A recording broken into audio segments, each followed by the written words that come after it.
Hey everyone, welcome back to the Mixology Talk podcast. This is episode number 163, and we are doubling down on infusions this month. So kind of keeping in line with our new format, this time we're going to be talking about advanced infusion techniques, specifically as it applies to high volume service. You can create a really fun infusion at home, but if you're going to be doing it for a bar program, it needs to be fast, economical, and repeatable. So we have an expert in the matter and a friend of mine joining us on the podcast to talk about advanced infusion techniques. Now, over the last couple of months, we've had a lot of fun in our Facebook groups. I actually asked this particular question: what was your worst infusion that you've had? Over at our bartender group, which you can join over at abarabove.com/groups. And it was amazing. There was some really great commentary on some terrible infusions gone wild, if you will. It was pretty bad, but entertaining. Everybody shared some great stories. So if you're looking to connect with other people that love cocktails, we have two great groups. Definitely go check both groups out at abarabove.com/groups. So without further ado, let's go ahead and get into the fun stuff now.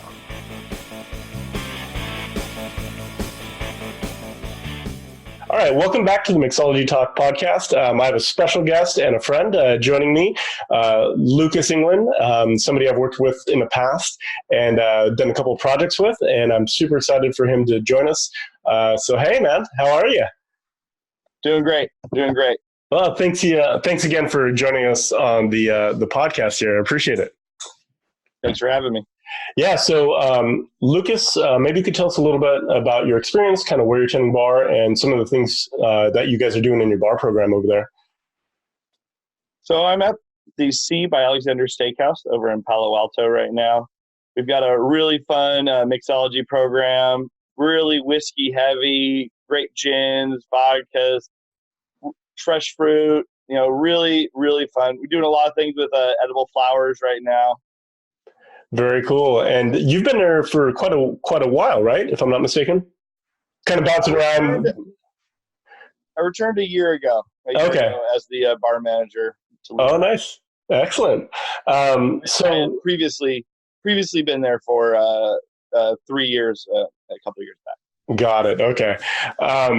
And so the topic of this podcast is going to be all about infusions. So that's why Lucas is joining us. He's an expert in infusion, has a lot of history and a lot of experience with it.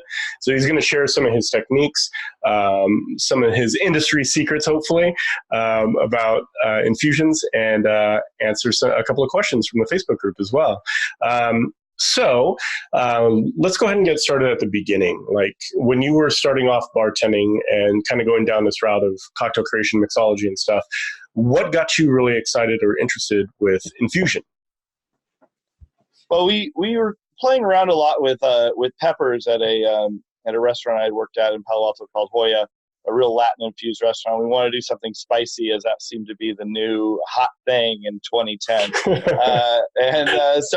So I started infusing habaneros and tequila, and I had a lot of fun with it.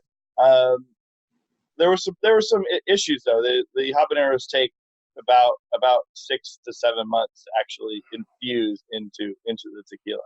Sure. Yeah, and it's like a progression of flavor through that whole time, right? Because you'll get that initial like aromatic top elements, the really delicate flavors first, but to get those deep flavors, you got to really kind of just let it macerate for a while. Heat takes a while too for some reason. Yeah, that's crazy. Yeah, especially with habanero. Is relatively low proof, not as high proof, so it didn't pull some of those flavors out as quickly. Sure, absolutely. So when you first got started with infusion, were there any kind of things you had to learn or any roadblocks that you guys experienced? Just in the fact that we would always, need to keep a stock going for, 6-7 months. And if we were going to use it, we had to keep putting more in bottles, more in jars to keep the process going. If you're going to put it on the cocktail list, at least. Right, absolutely. And I think that's one of the big frustrations with an infusion program in general is just how do you build that out forecasting in the future to keep up with demand and not run out of product. So do you have any suggestions as far as like being able to forecast, or do you just like get to a depletion level and say, okay, now it's time to start up another batch? Well, back then we would just keep on making more. You have to have like at least so many liters going. But now we've got better technologies, or like vacuum distillation to speed up the process. Sure. And so this is something that is, I wouldn't say relatively new, but as far as utilizing it in a bar program, it's maybe a couple of years old as far as being like cutting edge. Can you talk a little bit about what that means to do like a sous vide or a vacuum bag infusion? Well, you take the liquor and the fruit or the spice that you want. You put it. I like to use a jar. Mm-hmm. It's so much easier to use than a vacuum bag, especially with liquids. And we're putting it into a heat bath at about 160 degrees, because you want to still stay under the vapor point of alcohol. And we'll let it sit for between like 5 and 10 hours. And how has that cut down your production time or your infusion time for you guys? Well, it's like an overnight process. So you can make it, test it, decide if it's ready for your cocktail, and then kind of create the recipe for the cocktail moving forward. Instead of waiting like 3-4 months for an infusion to come ready, and then after 3 or 4 months, especially when you're in the creation phase of cocktails, you don't even know if you're going to still use the product, if it's going to taste good, if it's going to taste horrible. So you want to make sure that this way you can kind of go for it and try it the next day. Yeah, and I imagine from like if you're running on a tight budget for restaurants and bar programs, the cash outlay to sit on product for 3 months, it's considerable, especially if you're talking, a case at a time or something like that, and you have 10 infusions going, or how many ever. That's a lot of money just for the hope of something good coming out. So I imagine this probably cuts on the overhead of just sitting on a ton of inventory as well. Exactly. Yeah. So that's pretty fascinating. That's something I just barely got into on my way out of the bar programs, but it was definitely working out for us as well. Now, what are some of the other techniques that you guys are using over at your bar? Right now, we're doing a light infusion with we use a overproof apricot brandy called Karabach, and then we put dried apricots in it to increase the apricot flavor. And so we'll do that, and we'll put it on a light box and use the light to speed up a process of kind of degrading down the apricots a little bit and bringing out the flavors into the brandy. That's pretty cool. I've never heard of anybody using light as a source of like extracting more flavors. Yeah. That's pretty crazy, man. And you're noticing like a much more deep flavor from it, or what are some Deep of the other flavors, things? less tannins. It's a little bit like sun tea. Oh, okay. That makes sense. All right. Using a very old school technique on a bar program. That's very cool. Yeah, I like I said, I've never heard of anybody using that. And how has that been working as far as turnaround time? Is it kind of accelerating the process for you guys for infusion as well, or kind of a standard? It's about a week to 2 week long process, but it works pretty fast, and we don't need a lot of the apricot flavor to come through, and we don't want some of the off flavors to come out. So it really it's a real kind of light and delicate way to infuse without like overpowering it. Got it. Okay. Perfect. Now, having experience with infusions, and I'm sure it goes back, it sounds like since 2010, have you come across ingredients that just don't work well for infusion? Because I know that's kind of one of those tricky things of finding ingredients that actually will be beneficial to an infusion. The lighter flavors seem to not work as well, because you tend to not get much benefit from the time that you put in on a lighter flavor like apples. For instance, for me, have never worked, and then you maybe pull out too much of the bitterness. Things that are too bitter, and that like have a lot of tannins in them, sometimes will we'll do that, or things with smoke, maybe too much smoke in them will be a problem as well. Yeah, I know. We just did a post in our Facebook group, the Craft Bartender group, and I asked people, what are some of the disaster infusions you've had? And there were a couple that were very much in that line, like heavy tea infusions. If you just leave them, it just pulls all the tannin out of them. Mine was cilantro and tequila. To your point about a delicate flavor, Yeah. it just, it didn't do much. The cilantro oxidized immediately, and it turned the tequila kind of this brown, muddy, gross color. It was a terrible idea, to be honest.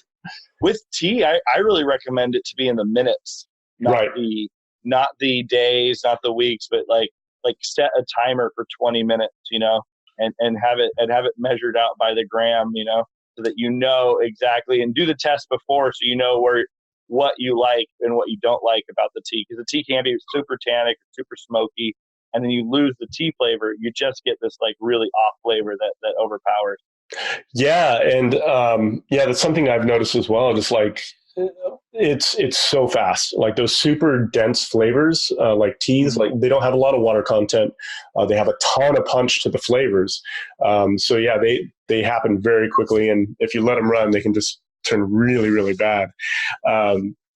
But now, any home runs for you? Any home run infusions that have really worked for you at your bar program? We haven't really talked about it, but doing infusions with like fat washes. Okay.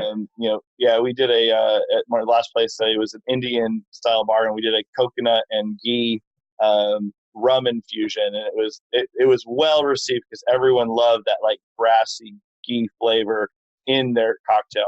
Sure. Now, can you kind of walk us through the process of fat washing? Because it sounds gross, and if you're not familiar with the concept, you're like, what the hell are these guys doing? Yeah, are you putting butter in my cocktail, right? Yeah, right.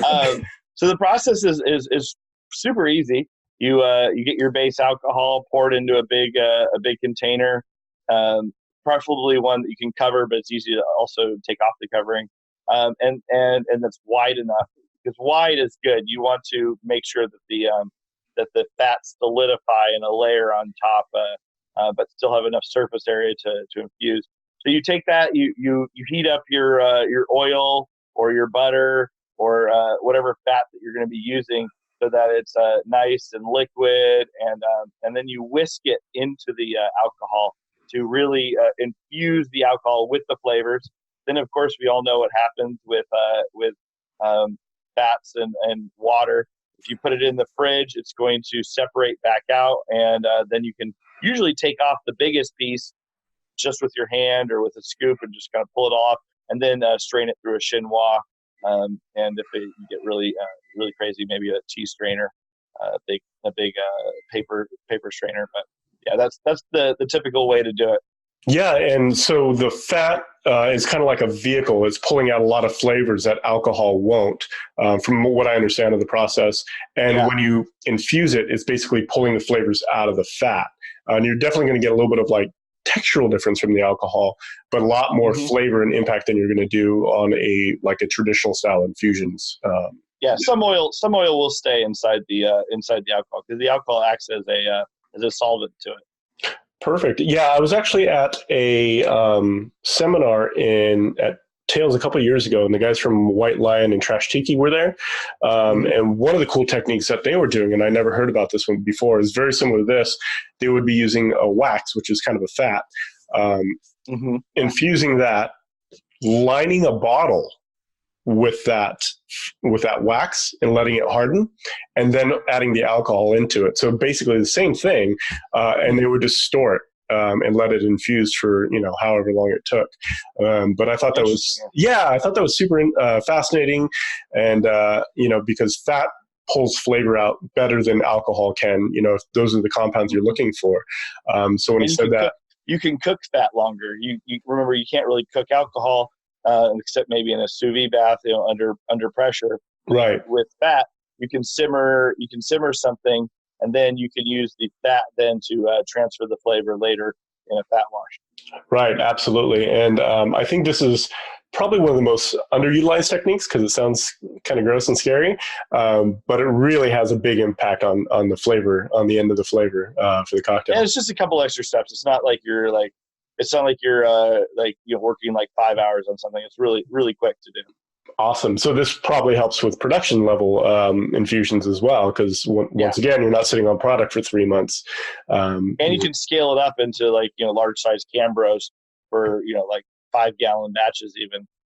Yeah. Now, how do you guys go about making your infusions cost effective? I think this is something we've already touched on with the not having a large amount of inventory that you're infusing, but is there anything else that you guys consider when you're kind of building a cocktail program around cost? Well, I mean, the one thing is, you can make your own liqueur. You don't have to be buying like a $30 bottle. You can create a liqueur with some relatively cheap ingredients and some Everclear or like, as I said, like a really nice overproof brandy and bring the cost down that way, because you could take it from like a $30-$40 bottle cost down to $10 to $20 bottle cost, liter cost. Yeah, because liqueurs can get crazy expensive. And there's a window where it just no longer makes sense in a beverage program. Once you're starting to get up to that $30-$40, in my experience anyways, in the past, I was like, how much am I using? I'm not sure I can afford this.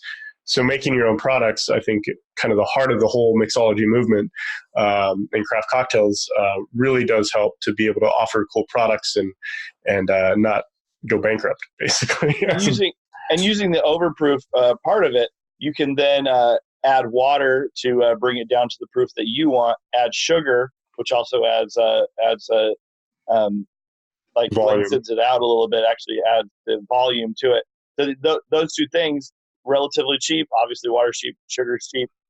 It's going to make that like $20 liter cost. So that now it's 2 liters instead, or maybe 4 liters of the same product. Yeah, absolutely. And could you talk a little bit about different ABV and how that really affects infusions? Well, the higher the ABV, the more solvent the liquid is, and so it's going to pull out the flavors a little bit more aggressively and faster. Sure. So, and this is something that really have to consider when you're playing with potential ingredients that have tannins in them and stuff like that, because they could just kind of run wild on you and all of a sudden you ruin your whole batch. Right. And then do you notice that the high proof is better for some ingredients and not others, or just generally it's a good starting point? Anything that's not wood, it's really good. Anything that doesn't have like sticks and it's pretty good. Okay. But you're like, time is a huge factor in this, and so like things that you find that you'll get too much tannins on, it's like back off the time. Take it out an hour earlier or a week earlier. That time has a big effect on it. Yeah, and that's absolutely true. And one of the things I want to ask you about, my kind of approach with high proof infusions was always to get a big flavor out of that extraction. Not getting bitterness, not getting any of those negative flavors, but getting a really big dominant flavor. Because I know when I'm going to make an infusion for a cocktail program or a liqueur, for example, I'm going to have to back that flavor out anyways. Right? Because you're adding a lot of volume. You're with water. You're adding a bunch of other ingredients, so it can easily get masked. Would you say that would be a good approach for somebody that's going to start an infusion program, to kind of start with big flavor extractions and then kind of mute them down or kind of calm them down to their exactly big flavor extractions, like work with things that have big flavors that aren't easily muted, and then try and add some other spices to the infusions to try and accentuate that flavor. Okay. Do you have a good example of kind of how that would work? Well, I mean, if you're doing a peach infusion, you add like a sprig of thyme, or if you're doing pear, adding a stick of cinnamon. Oh, okay, got it. So it kind of punches up both flavors and really complements each other. Yeah, because sometimes we're already trained to expect flavors to come together. So those things will always make you perceive the flavor better. Perfect. Now, one of the other frustrations I know I've had with infusion programs is mapping out my flavors for the year, um, because you have to kind of be aware of seasonal produce that's coming up, how it's going to fit in your beverage program, if it's going to work or not. I know we touched upon um, the fact that you're no longer doing a 3-month infusion, which is an absolute game changer for bar programs. Yeah. But how do you guys kind of pinpoint what flavors you're going to try and when you're going to implement them into your bar program? Well, I mean, if you're gonna be doing a pear cocktail for fall, the thing is that pears aren't really in season until fall. So Right. you really have to if you want to do a pear style infusion, you're gonna want to do it the year before. One of my mentors had taught me that like say you have like this great seasonal produce. Well, you have to have that ready for a cocktail 3-4 months out, but like you want to make sure that you always have like some of your liqueur ready, and that you batch when it's at the peak of the season, and then you move it, you put it on like a couple months later. Yeah, and I always kind of had the feeling that I was gonna. This is usually the routine that I fell into was get it at the peak of its season, infuse it, get it ready. Okay, cool. Maybe it was tomatoes, for example, or strawberries or something like that. And then I was so excited to play with it, I would implement it in the fall, and I was like, "What am I doing? I don't want to sit on this product for a year." But that's when it is the season for it. Exactly. Yeah, so I always kind of had a little bit of frustration with that, but then again, we weren't running sous vide or vacuum bags, so I'm gonna have to revisit that technique now.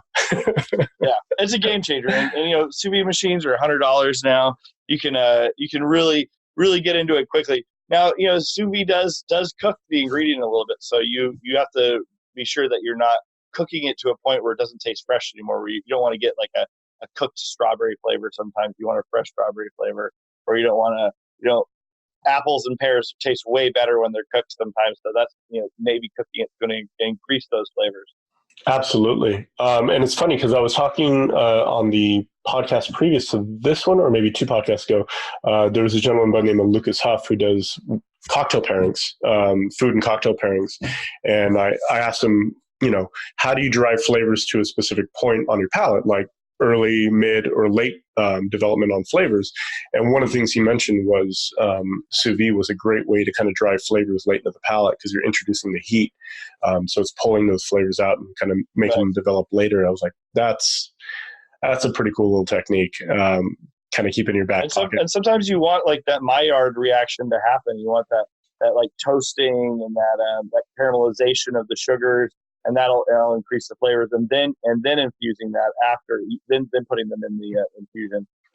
Yeah, absolutely. Now, is there anything that you would recommend as far as toasting before infusion that really does help kind of pull those flavors and oils out of what you're trying to infuse?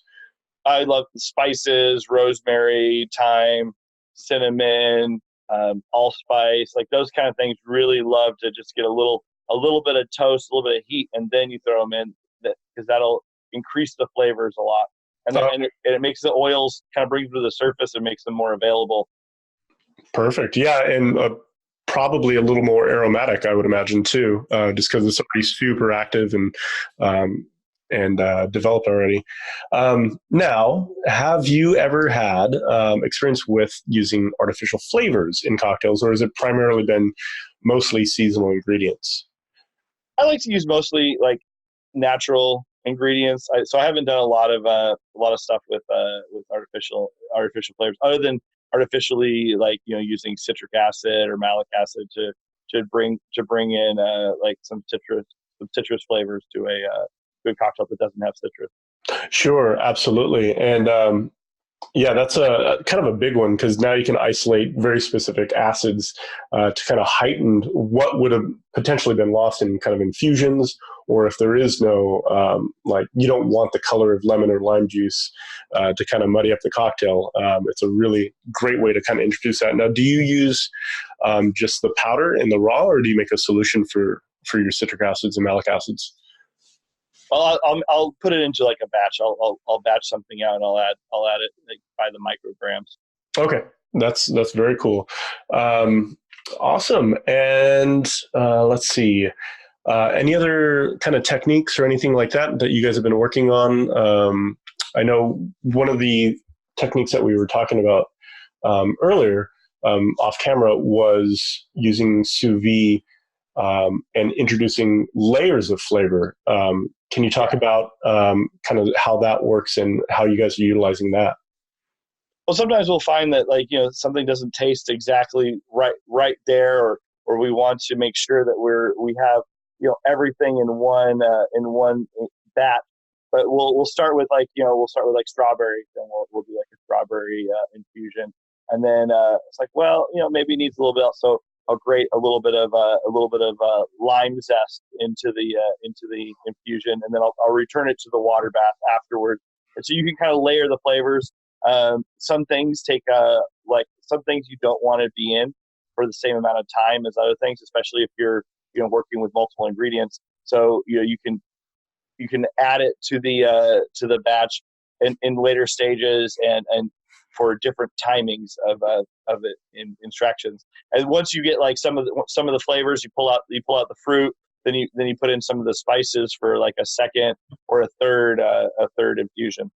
Now, have you run into any kind of limitations on how many times you can do a sous vide to a specific batch? Let's say the strawberry, like you start off with strawberry infused tequila or vodka or something. Is there a limit to how many times you can run that through that technique of adding flavors? Well, I mean, you're just going to keep on losing some volume every time you transfer, so you don't want to go too far. Got it. Okay, perfect. And that seems like a really cool technique if you want to maybe potentially start walking down the road of making your own Amaros, right? Exactly. Okay. All right. I was trying to wrap my head around how I was going to go about doing that because I've thought about it for a while. I'm like, I don't know. You have syrups, you have infusions. Which one's going to be the best extraction method for each one? But I like that. I'm going to have to try that one and see if I can. It works great in the creation process to like kind of, because you can always go and then throw everything back in to your next batch, and see how that works. But using it kind of a step-by-step method will give you a better idea of where the flavors are coming from and what flavor is doing what. Yeah, no, that's really cool. And I think that I'm just trying to think about the process in my head. I think I might do 2 batches and see if I can marry them in the end and blend them. Do like a hard spice batch and then do like a fruit batch or something else batch, and then kind of blending and marrying them together. Maybe have one more batch of bittering components, so I have a little kind of control over that. And then you do like 3 different batches. You put them together. You see the perfect mix that you like. And then I try putting everything in one and seeing if that changes it. If putting it all into one batch gives you better or worse flavor. Yeah, because at a certain point, you're kind of diluting each batch every time you do a blend. So yeah, exactly. Once again, you might lose the fruit flavor, or you might lose all the spice flavor that you like. Absolutely. No, that's really cool. So basically start off with potentially a batch method, hone your recipe down with timing, amounts, all that stuff, and then try to do a single bag infusion with maybe multiple layers. Does that sound like a pretty good approach? Okay. Oh yeah. I think I know what I'm going to be doing. I can't stress it enough. Jars, man, like mason jars. Like you don't have to submerge the whole thing. You can keep the top out of the water, even so that they're easier to grab. But because doing bags is great, but like not everyone has a perfect zero vacuum sealer in their house or in their bar, and so using jars can really save time and money. Absolutely. And to your point, the immersion circulator sous vide machines, they're so cheap right now. I think my wife got me one last year and they were like $100 or something like, and Black Friday's coming around. So, if you want to geek out. Those Lenovo ones are really good. Yeah. Yeah, and I think that's what I have, and they have all kinds of like Bluetooth connections, all that. And I'm like, I don't even know what to do with all that stuff. But It sounds like I think I have my Christmas present I'm going to be making for a couple of people. And it's also great. I also use it in the liqueur making process of adding sugar. It's really hard to dissolve sugar into straight alcohol without heat. But if you put it into the sous vide, that heat, so you don't lose because you don't want to lose any alcohol volume, and that happens at after 160. But if you keep it in that pressure, that vacuum, then you're really making it so that you get all your alcohol out. You don't lose like 20% of your alcohol, and then you get that sugar dissolved straight into it. Yeah, and that's a really good point, because I remember I was making liqueurs a while ago, and I was doing stovetop, which first of all is super dangerous, and I would not recommend it to anybody. But you're going to lose a significant portion of your alcohol, and maybe that's one way to drop your alcohol content, but then you're losing a ton in the process as well. So your cost. Alcohol is money, right? Alcohol is money, so you don't want to lose that. Absolutely. I remember the owner coming by and he's like, "Is this really the best way of doing that?" And this was pretty early on. I'm like, "Oh, of course. Why wouldn't you do it this way?" He's like, "What about water?" I was like, "Nah, trust me, we got this." And 10, 11 flare-ups later, I was like, "Yeah, maybe we should do that. That's a good idea. I want to keep my eyes." And then you're making a liqueur with if you're adding your sugar with a simple syrup, which is also another way to do it. You're still diluting it down significantly. Right. Absolutely. Water content. Yeah, absolutely. So any advice you would give to somebody, let's say a new bar manager that just kind of has their first cocktail program, or somebody that never really has a ton of experience with infusion, any recommendations that you would give to them? Try small batches. Try really small infusions of different lengths, of different times, and different ingredients, and see what works. See what tastes good. Let people try your infusions, and see if they like them as much as you. Yeah, absolutely. And would you recommend them going down the traditional method, or just spending the money and getting a sous vide machine? What would be your recommended route? I mean, it's not that much money. Just get the sous vide and start playing with it.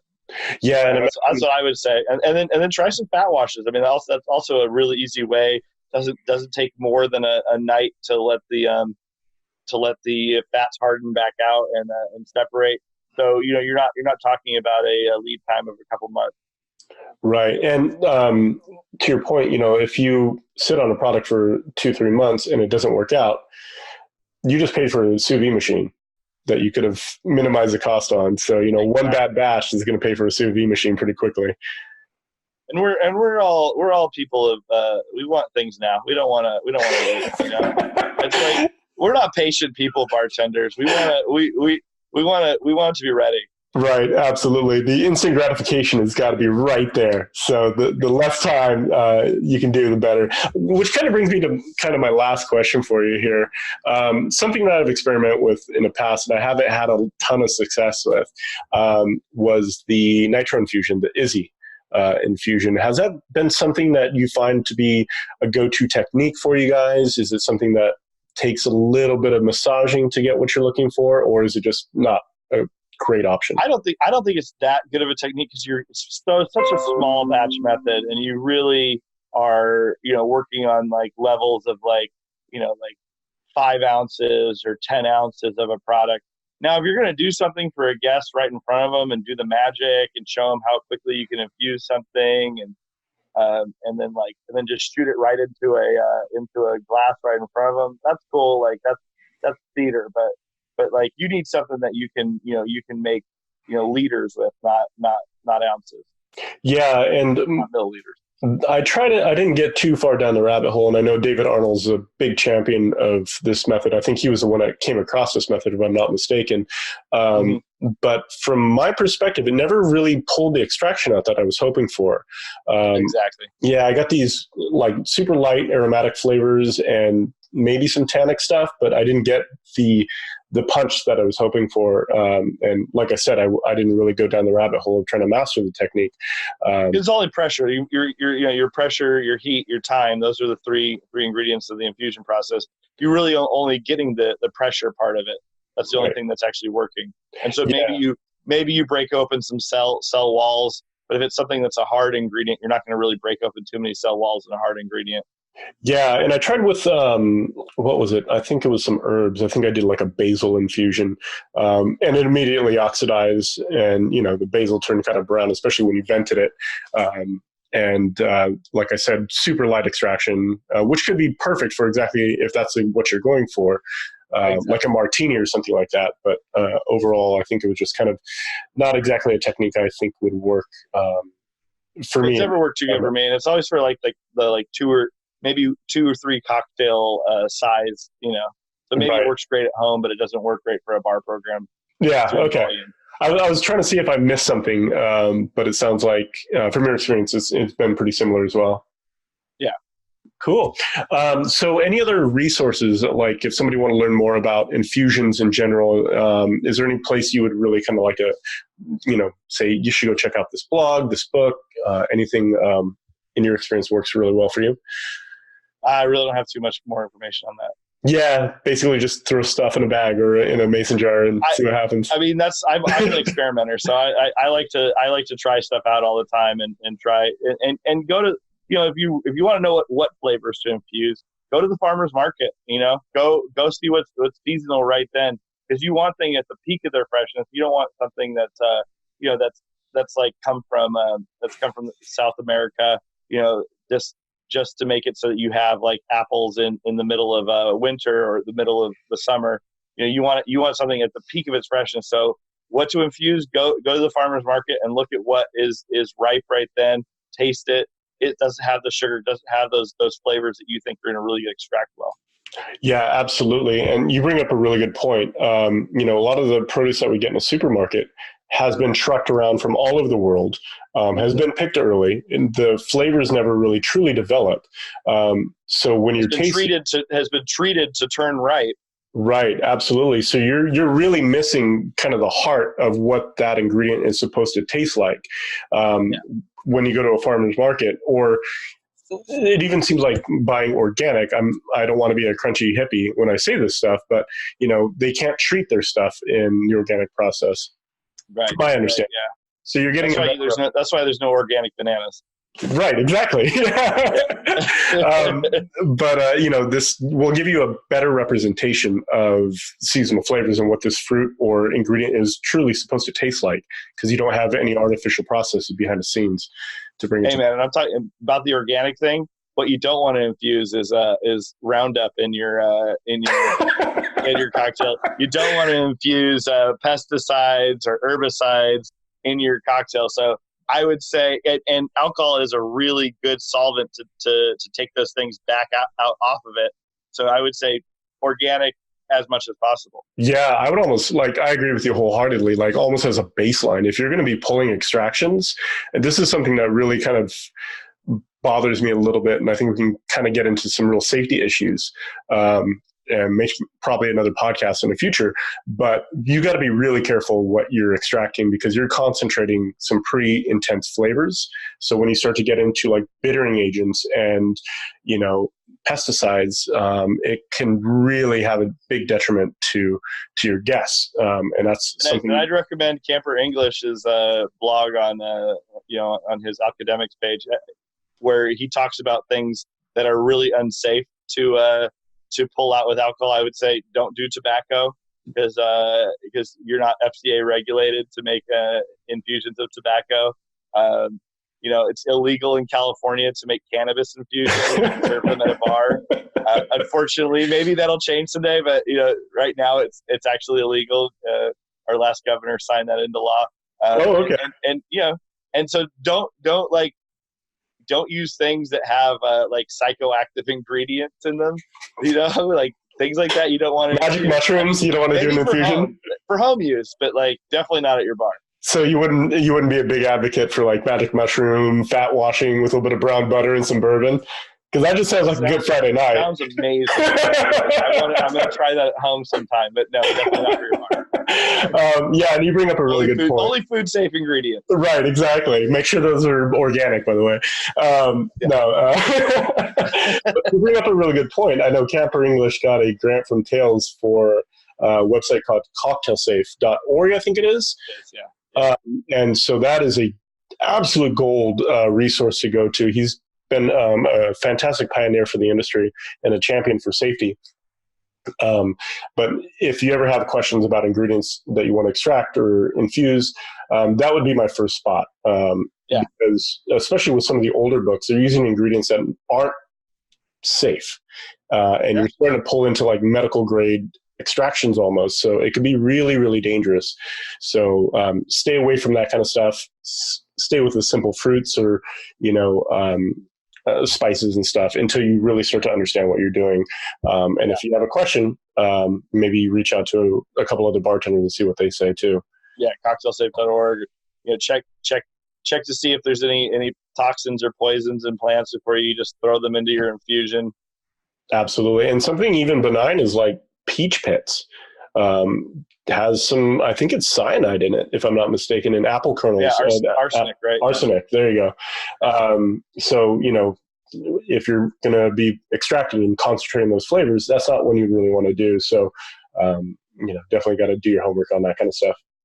Yeah, exactly. And the big liquor houses, they know how to treat these ingredients to get rid of things like cyanide or something before they use them in a liqueur. But us bartenders sometimes don't have all the facts or the chemical degrees, the chemical engineer degrees to figure that out. Yeah, absolutely. And the last thing we want as an industry is for somebody to kind of put the hard stop on infusions for all of us, because it's a detriment for us as an industry, and it kind of limits the experience that we can give to our guests. So the safer they've only been legal since 2007. In California, there was actually a law saying that you couldn't make your own liquor, and then there was actually a law passed saying that we could actually bottle and make our own infusions, as long as obviously they're safe. Right. And so definitely do your homework. Check with your local laws. I know, especially inside of California, the counties can have their own regulations and other states as well. So definitely want to consider that before you implement a program. Well, thank you so much, man, for your help and your expertise and your insight. It's been so much fun. Yeah. And if somebody wants to kind of follow you, do you have a particular social media platform that you love? Well, Lucas England on Facebook, or Bitters or Worst on Instagram. I'm always posting pictures of my new cocktails, and I invite anyone, if you're in the Palo Alto area, going to check out Stanford, come in for a treat, and we'll make you some great cocktails. Absolutely. Well, thanks again, man. And next time Julie and I and the kiddos come down, we're definitely going to have to stop by and grab a drink. Love it. Love it. All right. Thanks again, man. Cheers.